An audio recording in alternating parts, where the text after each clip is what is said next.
I, 32F, need to provide some background to explain the current situation with my sister Amy, 28F. Our parents divorced when I was 12 and Amy was 8. The split was messy. Dad had an affair with his secretary and moved in with her immediately after leaving. Amy idolized Dad and chose to live with him despite his betrayal. I stayed with Mom, who was devastated but did her best to provide for me. Our grandparents stepped in to help during this difficult time. Since Mom worked 2 jobs to make ends meet, I spent most weekends and school holidays at their Victorian house. Grandpa was a retired chef who taught me everything about cooking. We spent hours in his kitchen, and he always said I was the only one who appreciated his culinary secrets. Grandma was an avid gardener who showed me how to nurture plants and maintain her beautiful rose garden. Those years shaped who I am today. Amy, on the other hand, treated our grandparents' house like a hotel. She'd show up randomly when she wanted money or needed a place to crash after partying. She knew exactly how to manipulate them. She'd cry about how hard it was living with Dad's new wife, who actually treated her well, or how she needed money for school supplies, which she spent on clothes and makeup. Grandma always gave in, even though I could see it hurt her when Amy would leave immediately after getting what she wanted. After college, I became an accountant and bought a small apartment nearby to stay close to family. I still visited our grandparents every weekend, helping Grandma with housework and cooking with Grandpa. Amy went to college for 1 semester before dropping out to pursue modeling. She created this whole fake persona on social media, borrowing designer clothes and returning them, sneaking into high-end hotels to take photos in their lobbies, pretending to live a luxury lifestyle while actually couch surfing at friends' places. During these years, she only visited Grandma and Grandpa on major holidays, and even then she'd spend the whole time taking selfies in their garden or staging photos with the food they prepared. She never helped clean up, never asked how they were doing, never showed any real interest in their lives. But she had no problem asking them for money for modeling classes or portfolio shoots. Everything changed 5 years ago when Grandpa had a severe stroke. I was at work when Grandma called, sobbing. I left immediately to drive them to the hospital. Amy didn't answer any of our calls. She posted Instagram stories from a club that night, clearly having seen our messages but choosing to ignore them. After Grandpa's stroke, he needed constant care. Grandma was too elderly to manage alone, and hiring full-time care was beyond their means. I made the decision to move in with them. My company was understanding and let me work remotely. I converted their dining room into my bedroom/office and developed a routine around Grandpa's care needs. During the entire 5 years I lived with them, Amy visited exactly 3 times. The first visit lasted 20 minutes, she said the medical equipment depressed her and left. The second time, she came asking for money for a huge modeling opportunity in Miami. When Grandma hesitated, Amy guilted her by saying she never asked for anything, a complete lie, and stormed out when she only got half the amount she wanted. The third visit was just to take photos of herself spoon-feeding Grandpa for her Instagram, complete with inspirational quotes about family. She left right after getting her photos. Grandpa passed away last year. Amy didn't come to the funeral, claiming she had an important photo shoot. She posted pool party photos that day. Grandma was heartbroken but not surprised. 3 months later, we lost Grandma too. Amy showed up to that funeral dressed inappropriately and took selfies by the casket. When the will was read, it revealed that Grandma and Grandpa left their house to me. It's worth about $800,000 in today's market. They left Amy $50,000 in cash, which honestly was more than she deserved given how she treated them. The will explicitly stated that the house should go to me because I was there for them when they needed care. Amy completely lost it. She started calling and texting everyone in the family, claiming I had manipulated our grandparents by living with them. She conveniently forgot to mention that she was offered the same opportunity to help care for them but refused because it would interfere with her career. She then tried to claim that Grandpa wasn't mentally competent after his stroke when they updated their will, but their lawyer had documentation proving otherwise. Last week, Amy showed up at my door crying. Turns out her latest boyfriend kicked her out after discovering she'd maxed out his credit cards. She demanded I sell the house and split the money with her. When I refused, she switched tactics, crying about how she's family and family should help each other. Rich coming from someone who couldn't be bothered to visit her dying grandparents. She then revealed she's $40,000 in debt from buying fake designer clothes and paying for fraudulent modeling opportunities. She thinks selling the house would solve all her problems. She'd pay off her debt and use the rest to become a full-time influencer. She has barely 3,000 followers. When I suggested she get a regular job instead, she said office work would ruin her brand image. Mom is siding with Amy, saying I'm being selfish and should help my sister. Even Dad called to lecture me about family obligations, ironic given his history. Extended family is divided. Some think I should help Amy since she's struggling, others say she made her choices and has to live with them. I offered to help Amy find a job through my professional network, even though I know she'll probably burn those bridges too. She called me toxic and controlling. The house means everything to me. It's where I learned to cook with Grandpa, where I helped Grandma tend her roses, where I cared for them in their final years. Amy just sees dollar signs. Ida for refusing to sell or let her move in? Should I feel guilty about this? Update 1: The situation has exploded beyond anything I could have imagined. Amy has turned this into a social media circus, and the harassment has become unbearable. It started with a series of TikTok videos she posted about family betrayal and elder abuse. The first video showed her crying in what I later realized was her ex's bathroom. She color filtered it to look dingy and added sad music. She told a completely twisted version of events, claiming I isolated our grandparents and manipulated them during Grandpa's illness. She edited together clips from her few visits to make it look like she was a constant presence. There's footage of her spoon-feeding Grandpa, that one photoshoot visit, helping Grandma in the garden. She was actually just posing with the roses for Instagram, and caring for them, all staged photos from the same day. She even used Grandpa's stroke as a prop, saying I took advantage of his condition to force them to change their will. The video went viral, getting over 100,000 views. Other influencers started sharing it, adding their own dramatic reactions. Amy's followers, mostly teenagers who believe everything they see online, started a hashtag campaign, #JusticeForAmy. They're calling me every horrible name imaginable and making up wild theories about how I must have abused our grandparents. These people started digging into my life. They found my LinkedIn profile and began harassing my workplace. My boss received dozens of calls and emails demanding I be fired for elder abuse. Thank God he knows the truth. He remembers how supportive he was when I needed to work remotely to care for Grandpa.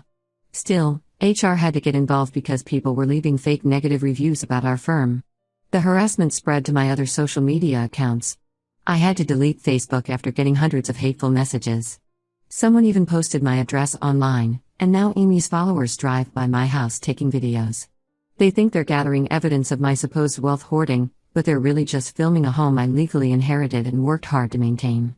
But the worst part is how Amy manipulated our extended family into this mess. She reached out to all our cousins with a sob story about being homeless. She conveniently left out the part about maxing out her ex's credit cards.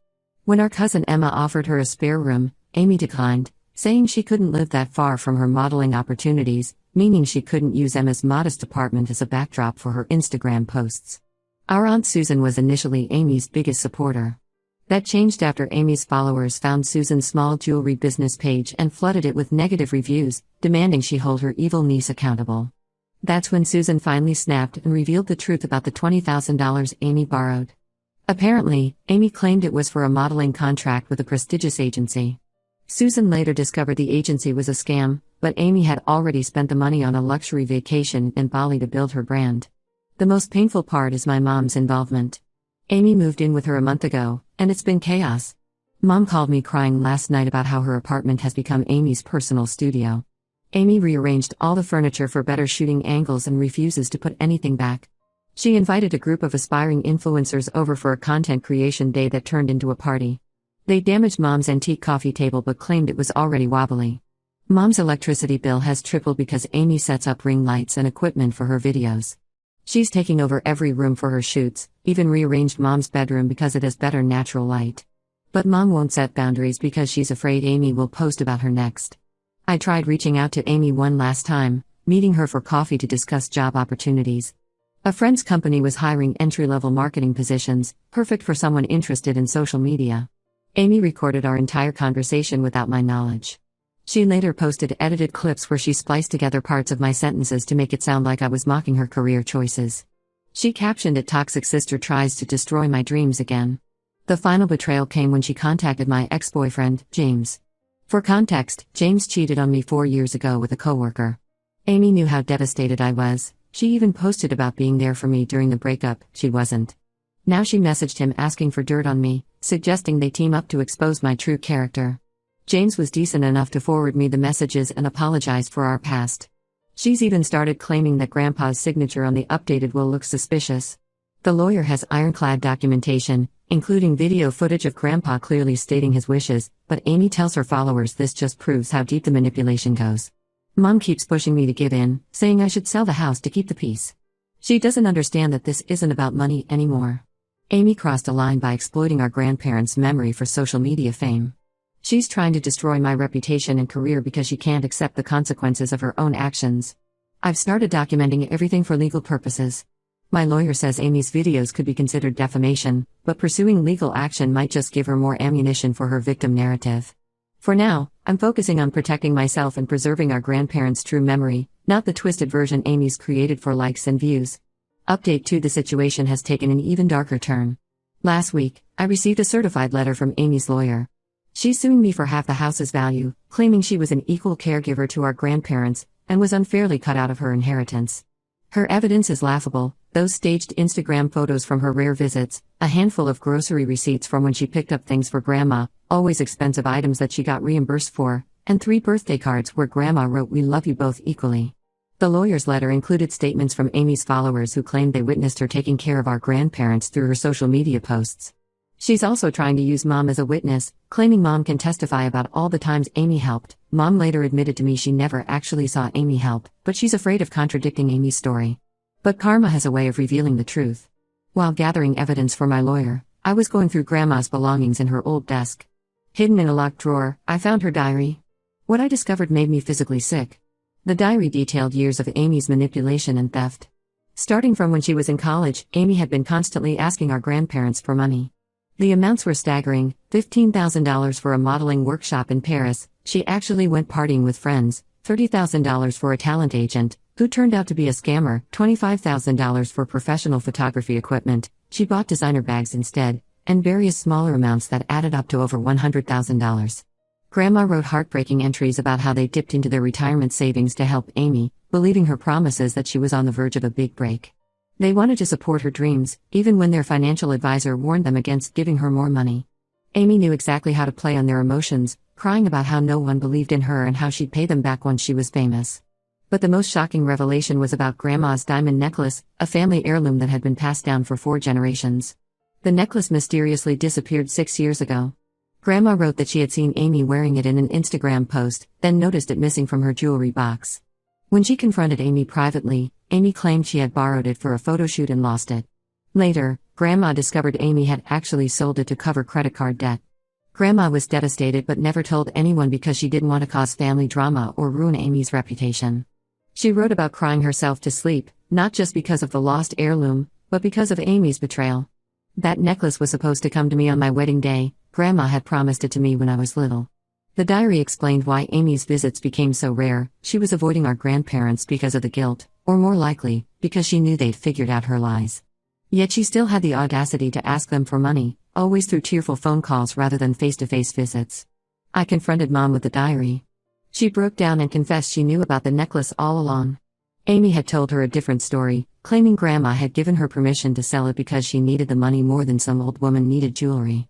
Mom chose to believe Amy's version and helped cover it up, afraid that exposing the truth would ruin Amy's chances in the modeling industry. When I asked why she never told me about the necklace, Mom said she thought I would overreact and destroy Amy's dreams. She actually suggested I should keep the diary secret because exposing Amy now would be cruel given her current struggles. I was speechless. Even with proof of Amy's years of deception, Mom was still enabling her. I sent copies of the relevant diary entries to my lawyer. They're clear evidence that our grandparents were mentally competent and made deliberate choices about their will based on our behavior. The entries also document how Amy manipulated them financially, which destroys her claim that I was the manipulative one. The revelations have divided our family even further. Most relatives are disgusted by the necklace theft, but a few still defend Amy, saying she was young and desperate when she did it. Mom begged me not to show the diary to anyone else, claiming it would destroy Amy's brand. She seems more concerned about Amy's social media career than the fact that her younger daughter stole from and manipulated her elderly grandparents. Update 3: The court dismissed Amy's lawsuit after her lawyer saw the diary evidence. Amy tried to claim the diary was fake, but a handwriting expert confirmed it was genuine. She then switched tactics and posted a tearful video claiming the diary proved how mentally unwell Grandma was. This backfired spectacularly when her followers realized she was admitting the diary was real while simultaneously calling our grandmother unstable. The aftermath has been brutal but necessary. After the truth about the necklace came out, most of our relatives cut contact with Amy. Even our family friends who've known us since childhood blocked her on social media. The only person still firmly in Amy's corner is Mom, who is now dealing with the consequences of her enabling. Amy is still living with Mom, but the situation has become unbearable. Mom called me crying last week because Amy got banned from 3 different rental agencies for her awful credit history and sketchy references. Now she's saying she'll never move out because family helps family. She's turned Mom's once peaceful apartment into a content creation house, inviting random influencers over at all hours. Mom's electricity bill hit $600 last month from all the lighting equipment, but Amy refuses to contribute. I thought I was done being shocked by Amy's behavior, but I was wrong. Last month, I discovered she had somehow gotten a copy of my house key. Mom later admitted giving it to Amy in case of emergencies. The real reason came out when my security cameras caught Amy sneaking in while I was at work. She was staging photos in different rooms, pretending the house was her new luxury property. She even filmed a house tour video claiming she'd manifested her dream home. I immediately changed all the locks and installed additional security cameras. Amy retaliated by posting more lies about me, but her follower count has dropped significantly since the diary revelations.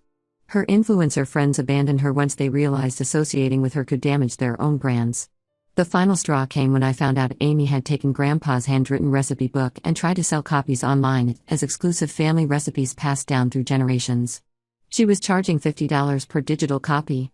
Aunt Susan helped me get the listings taken down and recovered the original book, which now sits safely in my kitchen where it belongs. I've gone completely no contact with both Amy and Mom. Mom still sends daily messages saying I'm being cruel and need to forgive Amy because she's lost everything. She doesn't understand that Amy hasn't lost anything, she threw it all away through her own choices. The house feels peaceful now. I've restored Grandma's garden to its former glory and started a small herb patch like the one Grandpa used to maintain. Some family members who initially sided with Amy have reached out to apologize after seeing her true colors. Cousin Emma visits regularly now, and we cook from Grandpa's recipes together. Amy's followers still drive by occasionally, but they've mostly lost interest since she can't maintain her fake lifestyle without access to my house. Last I heard, she's telling people she's writing a tell-all book about family betrayal. Mom says I should be worried, but I'm done caring about Amy's lies. Some might think I'm harsh for cutting off my sister and mother, but after years of manipulation and lies, followed by social media harassment and attempted theft, I'm finally at peace with my decision. The house isn't just property, it's the legacy of 2 people who showed me what real love and family means. I won't dishonor their memory by enabling Amy's behavior like they did when they were alive. Amy made her choices long ago when she decided followers and likes were more important than family. Now she can live with those choices.